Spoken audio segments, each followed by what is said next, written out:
മലയാളത്തിന്റെ മഹാനടൻ സത്യൻ അവതരിപ്പിച്ച ഒരു കഥാപാത്രത്തെ രജനീകാന്തോ കമലഹാസനോ അവതരിപ്പിക്കുന്നതായി സങ്കല്പിക്കാനാവുമോ? അങ്ങനെ കേൾക്കുന്നത് പോലും പലർക്കും ഉൾക്കൊള്ളാനാവില്ല. എന്നാൽ ഇങ്ങനെ ഒരു സംഭവം നടന്നിട്ടുണ്ട്. 1977 റിലീസ് ചെയ്ത ചിലകമ്മ ചെപ്പിണ്ടി എന്ന ഒരു തെലുഗു സിനിമയുണ്ട്. രജനീകാന്ത് ഏതെങ്കിലും ഒരു ഭാഷയിൽ ആദ്യമായി ഒരു നായകവേഷം അവതരിപ്പിച്ചത് ഈ സിനിമയിലാണ്. അതായത് അദ്ദേഹത്തിന്റെ രണ്ടാമത്തെ തെലുഗു സിനിമ.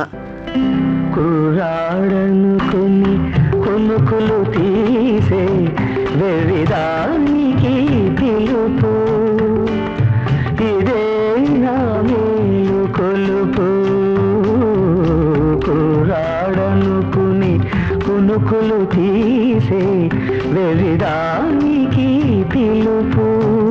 ഈ തെലുഗു ചിത്രമാവട്ടെ കെ ബാലചന്ദർ സംവിധാനം ചെയ്ത നിഴൽ നിജമാകിറത് എന്ന സിനിമയുടെ റീമേക്കാണ്.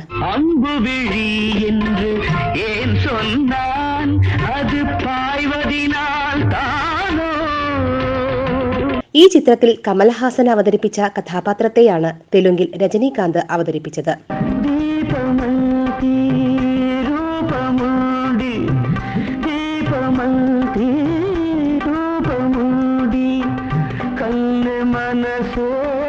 చీకటి చేయకు అంజువై పాలెన ఏం సొన్నానదు కొదిపదినాల్ తాను. നിഴൽ നിജമാകിറത് ആവട്ടെ അടിമകൾ എന്ന ചിത്രത്തിന്റെ റീമേക്കും. ആരും കാണാത്തോരന്തപുരത്തിലെ ആരാധനാമുറി തുറക്കും ഞാൻ. ആരും കാണാത്തോരന്തപുരത്തിലെ ആരാധനാമുറി തുറക്കും ഞാൻ. ഈരനൂടുത്തു നീ പൂജയ്ക്കൊരുങ്ങുമ്പോൾ നീലക്കാർവർണ്ണനായി നിൽക്കും ഞാൻ. അടിമകളിൽ സത്യൻ അവതരിപ്പിച്ച കഥാപാത്രത്തെയാണ് തമിഴിൽ കമലഹാസനും തെലുങ്കിൽ രജനീകാന്തും പകർന്നാടിയത്.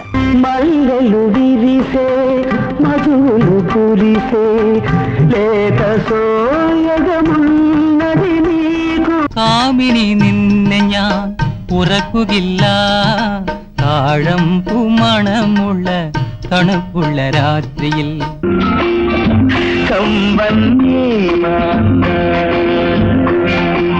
ഒരേ കഥാപാത്രം 3 വ്യത്യസ്ത പ്രകടനങ്ങൾ. വീഡിയോ ഇഷ്ടപ്പെട്ടാൽ ലൈക്ക് ചെയ്യുക, കമന്റ് ചെയ്യുക, കൂടാതെ ചാനൽ സബ്സ്ക്രൈബ് ചെയ്യുക.